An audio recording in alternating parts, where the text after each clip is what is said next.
Hello student, welcome to Skylight. आज हम आपको केमिस्ट्री का फर्स्ट चैप्टर क्लास 10 का पढ़ाने जा रहे हैं, जिसका नाम है केमिकल रिएक्शन एंड इक्वेशन।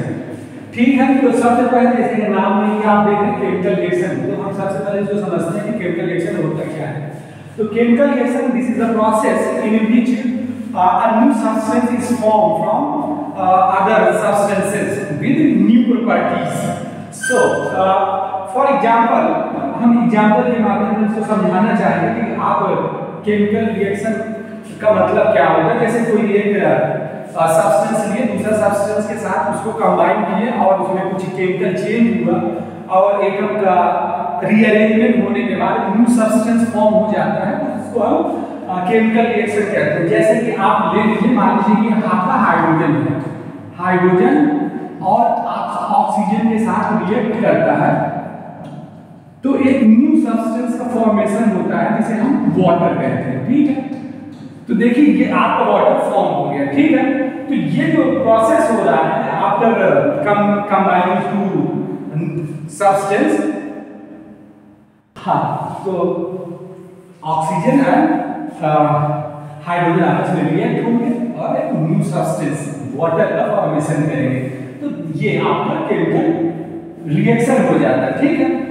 इसी को हम केमिकल रिएक्शन कहेंगे। ठीक, तो अब यहाँ पर एक दूसरा कर्म आप कुछ और रिएक्शन ले सकते हैं, जैसे कि नाइट्रोजन आपस में रिएक्शन करके हाइड्रोजन के साथ में फॉर्म कर देगा अमोनिया।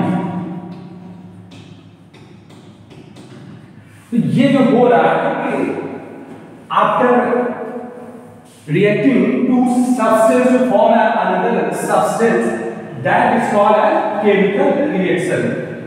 अब हम यहाँ पर ये समझने की कोशिश करेंगे कि ठीक है, तो केमिकल रिएक्शन तो समझ में आ गया कि दो सब्सटेंस आपस में रिएक्ट करेंगे और नया सब्सटेंस का फॉर्मेशन करेंगे। तो यहाँ पर केमिकल इक्वेशन क्या है, जैसे कि पहले नाम को समझते चलेंगे, उसके लिए यूज करेंगे कि उसका मतलब क्या है। ठीक है, यूज करके पता लगाएंगे। ठीक है, तो नाइट्रोजन और हाइड्रोजन आपस में रिएक्शन, ये तो अमोनिया हाइड्रोजन ऑक्सीजन के साथ मिलता है तो वाटर का फॉर्मेशन होगा। ठीक है, अब हम इसका इक्वेशन समझने की कोशिश करते हैं। केमिकल इक्वेशन क्या होता है? It is a symbolical representation of a chemical reaction, is called as chemical equation. अब देखिए ये बहुत आसान नहीं है इस तरह रिप्रेजेंट करके हर एक रिएक्शन को लिखना, तो हम क्या करते हैं इसमें कुछ सिंबल दे देंगे, इसके केमिकल फार्मूला लिख के उसको बस रिप्रेजेंट कर देंगे सिंपल वे में, इतना बड़ा लिखने की जरूरत नहीं है। जैसे मान लीजिए आपने लिखा है यहाँ पर हाइड्रोजन ऑक्सीजन के साथ रिएक्शन करेंगे वाटर फॉर्म होगा, फिर आप नाइट्रोजन के साथ हाइड्रोजन रिएक्ट करेंगे अमोनिया में। अब इतना बड़ा लिखने की जरूरत नहीं है। ठीक है, तो हम इसका कुछ सिंबल दे देंगे, जैसे नाइट्रोजन को हम कुछ इस तरह लिख देंगे और सॉरी ये नाइट्रोजन है, ये हाइड्रोजन के साथ रिएक्ट कर रहा है, तो आप यहाँ देख रहे हैं अमोनिया का फॉर्मेशन हो जा रहा है। ठीक है, तो इस तरह का सिंबॉलिकल रिप्रेजेंटेशन जो हम देते हैं उसको हम बोलते हैं केमिकल इक्वेशन। अब ऊपर वाले रिएक्शन के लिए भी हम सिंबॉलिकल रिप्रेजेंटेशन देंगे, जैसे कि हाइड्रोजन है, हाइड्रोजन में ऑक्सीजन के साथ रिएक्शन करवा देंगे तो वाटर का फॉर्मेशन हो जाएगा। अब यहाँ पर एक प्रॉब्लम आएगी कि क्या ये केमिकल इक्वेशन बैलेंस है? यदि ये फॉलो करता है लॉ ऑफ मास कंजर्वेशन का, मास कंजर्वेशन को ये फॉलो करता है या नहीं, तो उसको कैसे कंफर्म करेंगे? यहाँ पर देखेंगे नंबर ऑफ एटम कितना है नाइट्रोजन एलिमेंट का, यहाँ पर 2 दिख रहा है, जबकि आप राइट हैंड साइड में देख रहे हैं केवल 1 नाइट्रोजन एटम है। तो हम क्या करेंगे, इसको बैलेंस करेंगे, तो कैसे कि दोनों साइड में इतना नंबर ऑफ एटम होने चाहिए। ठीक है, यहाँ देखिए 2 है, जबकि उस साइड हम देख रहे हैं कि केवल एक ही नाइट्रोजन एटम है। इधर हाइड्रोजन 2 दिख रहा है, जबकि उस साइड में आपके राइट हैंड साइड में 3 दिख रहा है। तो इसका मतलब ये है कि इस इक्वेशन जो है बैलेंस नहीं है। तो हम समझते हैं कि केमिकल इक्वेशन को बैलेंस कैसे करें उसको सीखेंगे। उससे पहले हम देखेंगे कि बैलेंस केमिकल इक्वेशन का इसका मतलब क्या होता है, व्हाट इज बैलेंस।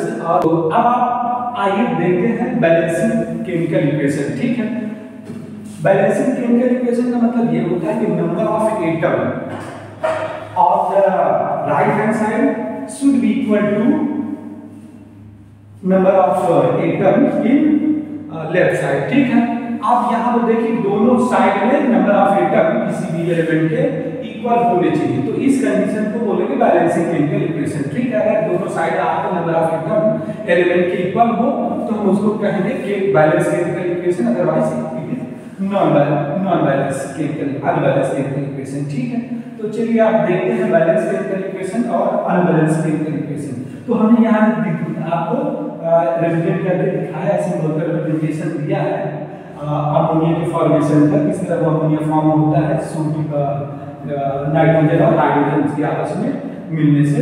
तो ये देखिए यहाँ पर ये केमिकल इक्वेशन बैलेंस नहीं है, क्यों? क्योंकि नंबर ऑफ एटम इधर आपने लेफ्ट हैंड साइड में देख रहे हैं 2 है, जबकि राइट हैंड साइड में 1 है। तो इसको बैलेंस कैसे करेंगे? तो यहाँ पर 2 नाइट्रोजन है, यहाँ पर केवल सिंगल है, तो हम क्या करेंगे, यहाँ 2 से इसे मल्टीप्लाई कर देंगे। अब देखेंगे कि यहाँ पर नाइट्रोजन के 2 एटम है, जबकि इधर भी 2 एटम है, ठीक है। तो इसका मतलब नाइट्रोजन तो बैलेंस हो गया। अब रही बात हाइड्रोजन की, number of hydrogen atom in left hand side should be equal to right hand side. तो यहाँ पर क्या करेंगे, अब आपने राइट हैंड साइड में देख रहे हैं 3 2 6, तो आप इधर आपका 6 होगा तो यहाँ भी 6 होना चाहिए। उसके लिए क्या करेंगे, 3 से मल्टीप्लाई करेंगे। अब आप देख लीजिए नंबर ऑफ एटम नाइट्रोजन के भी इस साइड 2 है और उस साइड भी 2 है, हाइड्रोजन के 6 एटम इस साइड है और 6 उस साइड है। तो आप इसको बोल सकते हैं बैलेंस केमिकल इक्वेशन,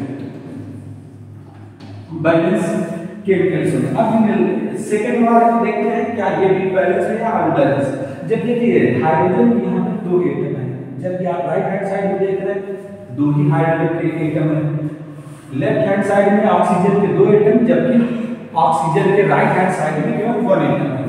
तो इसको भी आपको बैलेंस करना होगा। तो देखिए यहाँ पर ये सिंगल है ऑक्सीजन के एटम, तो आप क्या करें, यहाँ पर 2 से मल्टीप्लाई कर दीजिए। 2 से मल्टीप्लाई करने के बाद क्या हो जाएगा, number of hydrogen atom right hand side is 2, ठीक है। तो यहाँ लेफ्ट हैंड साइड में भी 2 हो गया, ठीक है, ये ठीक है। अब ऑक्सीजन को आप बैलेंस करिए। दूसरा प्रॉब्लम आती है हाइड्रोजन की। तो हाइड्रोजन या आप देख रहे हैं कि लेफ्ट हैंड साइड में 2 है, जबकि राइट हैंड साइड में 4 है। तो आप क्या करें, यहाँ पर आप 2 से मल्टीप्लाई कर दें, तो इससे क्या हो जाएगा, इधर भी हाइड्रोजन 4 और उधर भी 4 हो गया।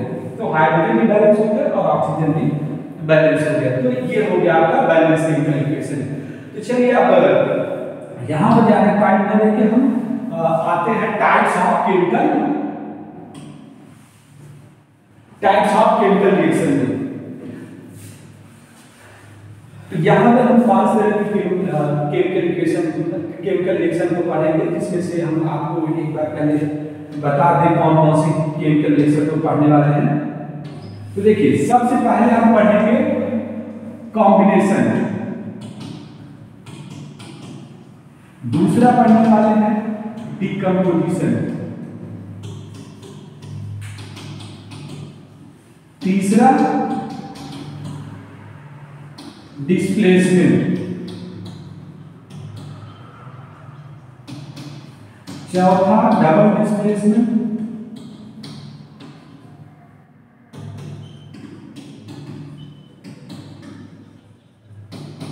और पांचवा redox reaction.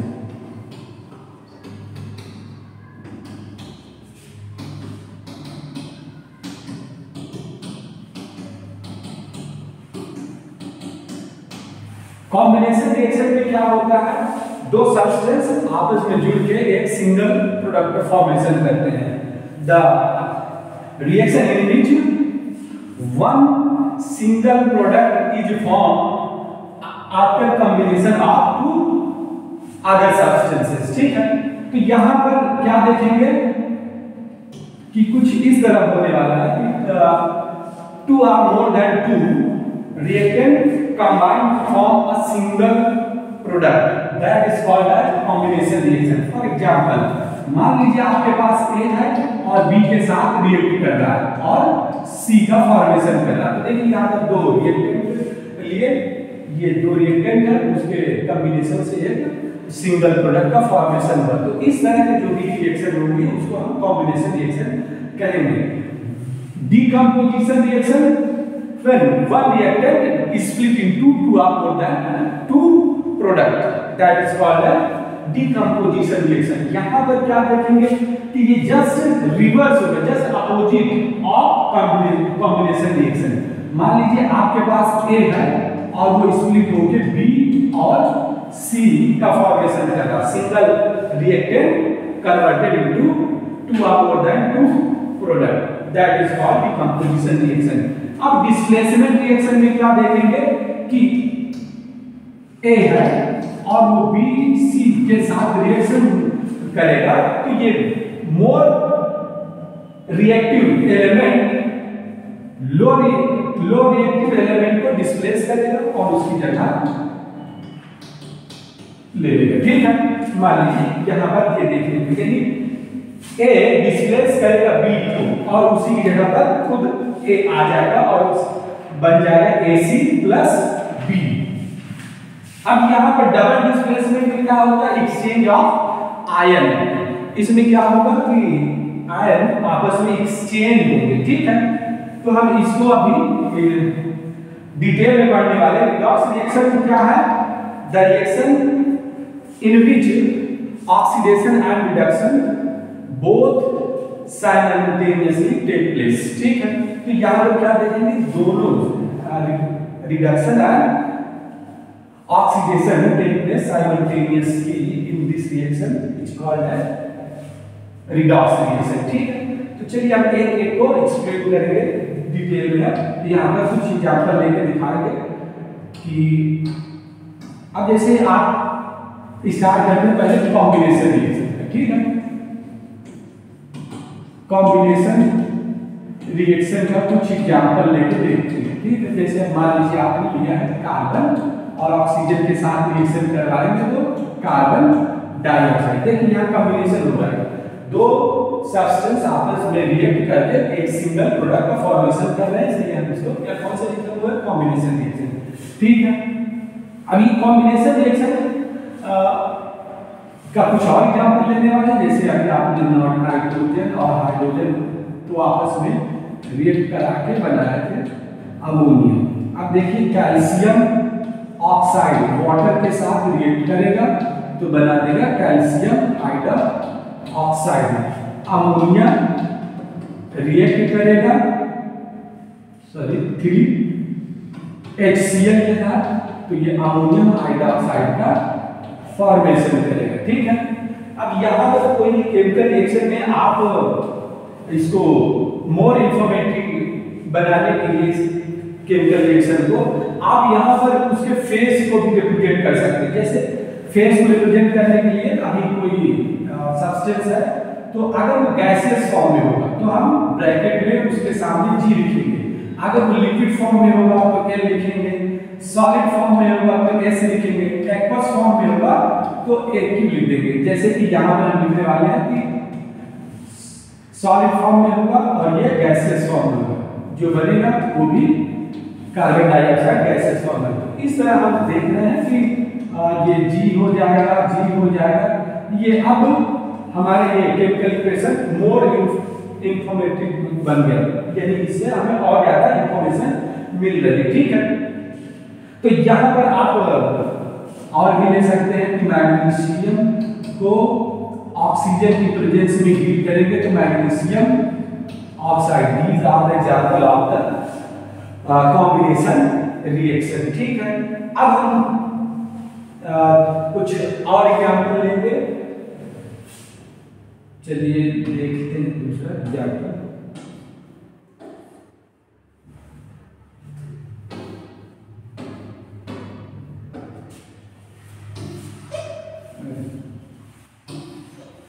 Hydrogen plus chlorine, hydrochloric acid. ठीक है, अब यहाँ पर जो केमिकल इक्वेशन बैलेंस नहीं उसको बैलेंस भी करना सीखते चलेंगे। ठीक है, दोनों काम एक साथ करेंगे। ठीक है, यहाँ पर देखते हैं नाइट्रोजन के दो एटम, उधर नाइट्रोजन के सिंगल एटम, इसलिए 2 से मल्टीप्लाई कर देंगे जिससे नाइट्रोजन दिस लेफ्ट साइड और राइट साइड दोनों इक्वल हो जाए कि हाइड्रोजन 6 है, इधर 2 है, तो यहाँ पर 3 से मल्टीप्लाई कर देंगे। फर्स्ट इक्वेशन में देख रहे हैं कि कार्बन सिंगल एटम है और लेफ्ट हैंड साइड और राइट हैंड साइड दोनों में वन सिंगल सिंगल है, तो इसलिए इसे छोड़ देते हैं। दूसरा ऑक्सीजन, यहाँ 2 एटम है ऑक्सीजन के और राइट हैंड साइड में भी 2 एटम है ऑक्सीजन के, तो ये बैलेंस है। यहाँ पर देखते हैं कैल्शियम के 1 एटम, कैल्शियम का 1 एटम, ठीक है। ऑक्सीजन के 1 और 1 मिलके 2 इधर भी है, ठीक है। हाइड्रोजन के 2 इधर भी है, ठीक है। तो ये बैलेंस है केमिकल इक्वेशन। रही बात इसी पे देख लेते हैं, तो यहाँ अमोनिया प्लस हाइड्रोक्लोरिक एसिड के साथ रिएक्ट करेगा तो अमोनियम क्लोराइड का फॉर्मेशन करा देगा, ठीक है। ये भी बैलेंस है, नाइट्रोजन 1 हाइड्रोजन 4 इधर भी 4 है और इधर क्लोरीन के 1 एटम, क्लोरीन का 1 एटम। इसमें देखिए magnesium 1 atom right hand side में 1 एटम, ठीक है। ऑक्सीजन यहाँ 2 है, उधर केवल 1 है, इसलिए यहाँ 2 से मल्टीप्लाई कर देंगे तो इससे क्या हो जाएगा, ऑक्सीजन तो बैलेंस हो जाएगा जबकि मैग्नीशियम बैलेंस नहीं है। उधर 2 है, इधर सिंगल है, आप इधर 2 से मल्टीप्लाई कर देंगे। अब इधर रिएक्शन सब बैलेंस है, ठीक है। और ये हो गया। अब आइए अब चलते हैं डिकम्पोजिशन रिएक्शन की तरफ। तो दूसरा रिएक्शन है हमारा डिकम्पोजिशन रिएक्शन।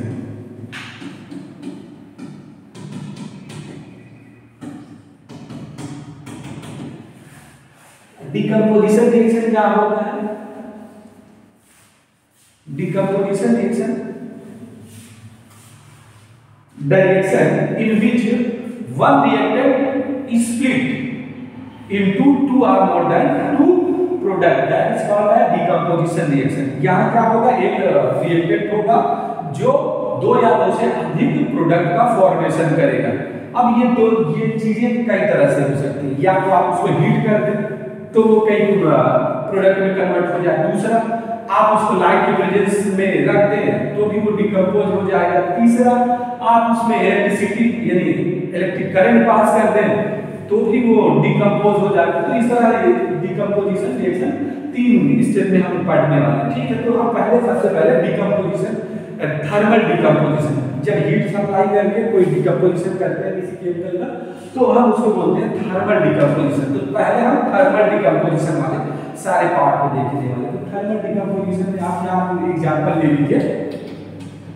पहला आप कैल्शियम कार्बोनेट, इसको जब हीट करेंगे तो ये बनेगा calcium oxide plus carbon dioxide. ये देखिए हीट करने पर कैल्शियम कार्बोनेट कन्वर्ट हो रहा है कैल्शियम ऑक्साइड और कार्बन डाइऑक्साइड। दूसरा आप ले सकते हैं पोटेशियम क्लोरेट। पोटेशियम क्लोरेट को डिकम्पोज करने, थर्मल डिकम्पोजिशन जब होगा तो पोटेशियम क्लोराइड प्लस ऑक्सीजन में कन्वर्ट हो जाएगा। अब इसको हम बैलेंस करेंगे। तो यहाँ पर ऑक्सीजन 3 है, यहाँ पर 2 है। इस तरह की केमिकल इक्वेशन को बैलेंस करना हो तो हम देख लीजिए इसको क्या करेंगे, इसका एलसीएम ले लेंगे।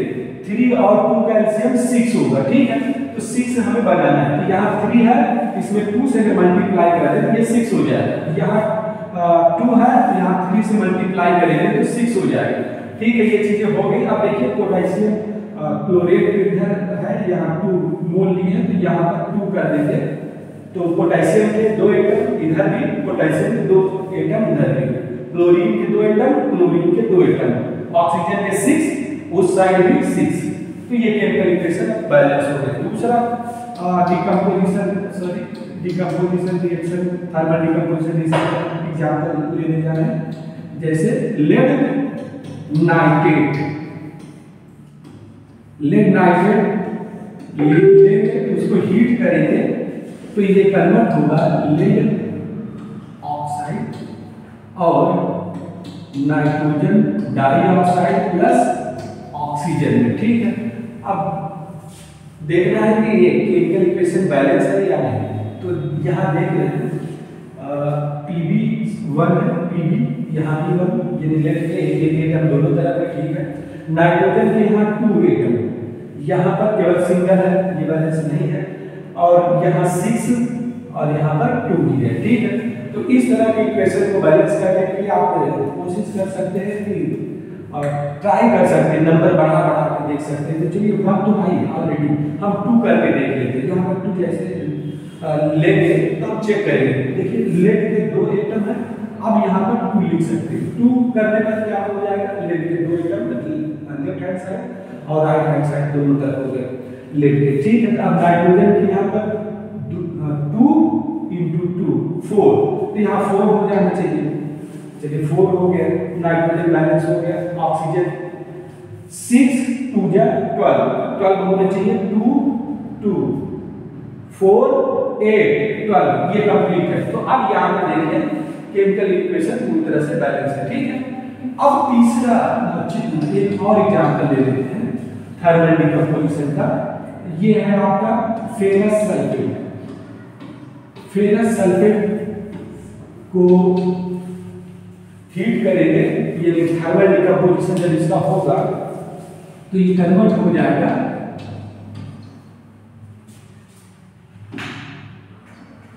Iron oxide sulphur dioxide plus sulphur trioxide में। अब देखिए इसको बैलेंस करना है, 1 तो है ही है, 1 से तो होने वाला नहीं। यहाँ Fe का 2 एटम है, यहाँ सिंगल है, तो आप यहाँ 2 से मल्टीप्लाई कर दीजिए। आप चेक कर लीजिए, अगर बैलेंस होता है तो ठीक है, नहीं तो आप यहाँ पर कोई नंबर और चेंज कर सकते हैं। अगर नहीं होता तो पहले अभी देख लेंगे क्या बैलेंस हो रहा है तो ठीक है।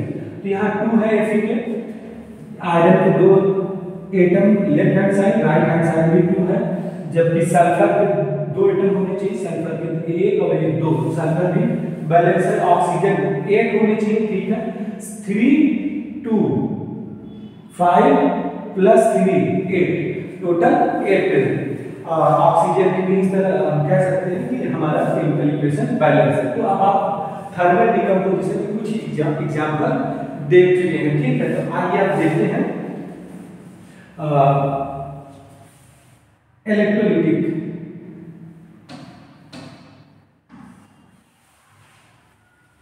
तो दूसरा टाइप का डिकम्पोजिशन इलेक्ट्रिक करंट की प्रेजेंस में करेंगे, और एक होगा इलेक्ट्रिक करंट की प्रेजेंस में, दूसरा होगा लाइट की प्रेजेंस में। चलिए लाइट की प्रेजेंस में कुछ रिएक्शन करते हैं। जैसे आपने सिल्वर ब्रोमाइड लिया है, ठीक है, सिल्वर ब्रोमाइड की लाइट की प्रेजेंस में रिएक्शन होती है, सनलाइट की प्रेजेंस में। इसे बोलते हैं फोटोकेमिकल थर्मल डिकम्पोजिशन। यानी लाइट की प्रेजेंस में जो रिएक्शन होगी उसको फोटोलिटिक डिकम्पोजिशन कहेंगे। और यहाँ पर क्या हो जाएगा, यहाँ पर 2 लगा दीजिए, तो इससे क्या हो जाएगा 2Ag प्लस Br2। तो सिल्वर ब्रोमाइड स्प्लिट होगा सिल्वर और ब्रोमीन में, बैलेंस होगा। बैलेंस करके देखिए। दूसरा सिल्वर क्लोराइड, सिल्वर क्लोराइड भी सनलाइट की प्रेजेंस में रिएक्शन होगी और ये कन्वर्ट हो जाएगा सिल्वर में और क्लोरीन में। बैलेंस करना है, 2 यहाँ लगा दीजिए और ये 2 कंप्लीट। ठीक है, ये हो जाएगा सनलाइट की प्रेजेंस में। कुछ रिएक्शन जो इलेक्ट्रिक करंट के पास करने पर वो डिकम्पोज होती है, तो उनको भी हम लिखने वाले, जैसे कि हाइड्रोजन सॉरी वाटर जब इलेक्ट्रिक करंट पास कराते हैं, इलेक्ट्रिक करंट पास कराते हैं, या इसको बोलते हैं इलेक्ट्रिसिटी, इलेक्ट्रोलिटिक डिकम्पोजिशन। यानी इलेक्ट्रिक करंट जब पास करा के कोई डिकम्पोजिशन करते हैं तो वो भी एक तरह से डिकम्पोजिशन रिएक्शन होता है। उसमें क्या कन्वर्ट हो जाता है, ये देखिए हाइड्रोजन और ये ऑक्सीजन में। दूसरा ये डिकम्पोजिशन भी हो रहा है आपका लाइट की प्रेजेंस में, डिकम्पोजिशन हो रहा है। ये इलेक्ट्रिक करंट के प्रेजेंस में सोडियम क्लोराइड,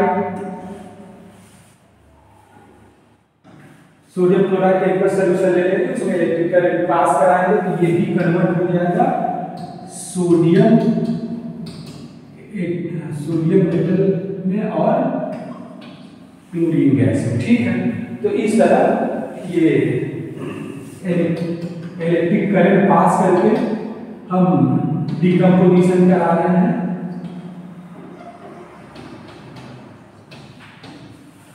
और लाइट की प्रेजेंस में डिकम्पोजिशन करा रहे हैं, तो ये आपका लाइट की प्रेजेंस में दोनों रिएक्शन हो रही है, और ये इलेक्ट्रिक करंट पास करा रहे हैं, तो ये इलेक्ट्रोलाइटिक रिएक्शन बोल रहे हैं। हाँ, तो अब आगे बढ़ते हैं। देखिए अब नेक्स्ट रिएक्शन के बारे में पढ़ते हैं, जिसका नाम है डिस्प्लेसमेंट रिएक्शन के बारे में समझते हैं। ठीक है, तो डिस्प्लेसमेंट रिएक्शन क्या होता है? इसमें क्या होगा कि more reactive element less reactive element को डिस्प्लेस करके उसकी जगह पर सब्स्टिट्यूट हो जाता है। जैसे कि आपको दिखा रहे हैं, पहले डिस्प्लेसमेंट में आते हैं, डिस्प्लेसमेंट रिएक्शन। डिस्प्लेसमेंट रिएक्शन में क्या होगा कि ए बीसी में बीसी से रिएक्ट करेगा, तो बी को डिस्प्लेस करके उसकी जगह खुद आ जाएगा। ठीक है, इस तरह की रिएक्शन जब हो रही होगी तो डिस्प्लेसमेंट रिएक्शन उसको हम कहेंगे। ठीक है, कुछ एग्जांपल इसका भी हम देख लेंगे। पहले एग्जांपल में जैसे कि आप जिंक है, जिंक का रिएक्शन कॉपर सल्फेट के साथ करवा दीजिए। कॉपर सल्फेट के साथ रिएक्शन होने के बाद जिंक सल्फेट और कॉपर का फॉर्मेशन होता है। दूसरा रिएक्शन आप एक ही का ले लीजिए, कॉपर सल्फेट के साथ, तो फेरस सल्फेट और प्लस कॉपर का फॉर्मेशन कर देंगे। आयरन की रिएक्शन आप एसिड के साथ भी करा सकते हो। इससे क्या बन जाएगा? Ferrous chloride plus hydrogen gas release होगी। ठीक है, तीसरा आप और जेडन ले सकते हो, H2SO4 की प्रेजेंस में इसका रिएक्शन करा दोगे तो Z N zinc sulphate plus hydrogen gas यहाँ भी फॉर्म होगी। यहाँ पर देख लीजिए कॉपर सल्फेट छोड़िए, copper sulphate silver nitrate,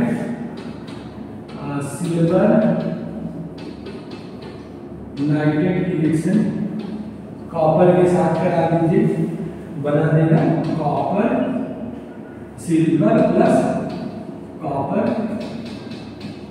nitrate, balance कर लीजिए 2 और 2। ठीक है, ये एग्जांपल हो गए आपके डिस्प्लेसमेंट रिएक्शन के। देख रहे हैं आप, जिंक कॉपर को डिस्प्लेस किया और जिंक सल्फेट बना दिया और कॉपर अलग बाहर हो गया। ठीक है, यहाँ पर आयरन कॉपर सल्फेट से रिएक्शन किया, क्योंकि यहाँ पर जिंक और आयरन दोनों कॉपर से ज्यादा रिएक्टिव है, क्योंकि ये more reactive in comparison to copper, इसलिए इसको डिस्प्लेस कर सकता है और उसकी जगह जाके ये खुद बैठ सकता है। ठीक है, तो ये देखिए आपको दिख रहा है कि किस तरह फेरस सल्फेट का फॉर्मेशन किया, जिंक सल्फेट का फॉर्मेशन किया, साथ साथ कॉपर मेटल, तो दोनों में कॉपर मेटल आप देख सकते हैं। ठीक है, दूसरा कि जैसे ही हम जिंक को सल्फ्यूरिक एसिड के साथ रिएक्शन कराते हैं तो जिंक सल्फेट का फॉर्मेशन होता है। हाइड्रोजन की रिएक्टिविटी से ज्यादा रिएक्टिव होता है जिंक, इसलिए मोर रिएक्टिव होने के कारण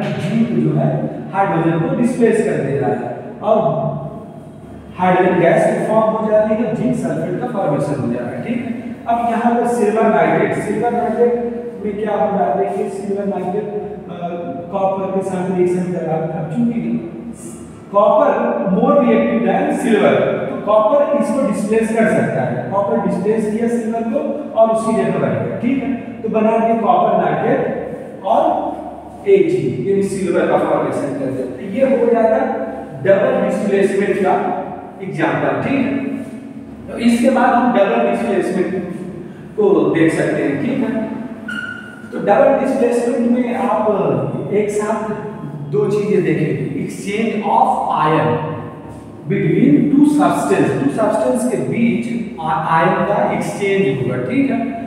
तो चलिए आगे बढ़ते हैं डबल डिस्प्लेसमेंट की तरफ। अब आगे की रिएक्शन को हम और भी डिटेल में पढ़ेंगे, लेकिन चूंकि वीडियो बहुत ज़्यादा बड़ी हो जा रही है, इसलिए हम अभी क्लास को यहाँ पर रोक देंगे और नेक्स्ट वीडियो हम नेक्स्ट डे अपलोड करेंगे, ठीक है। ओके।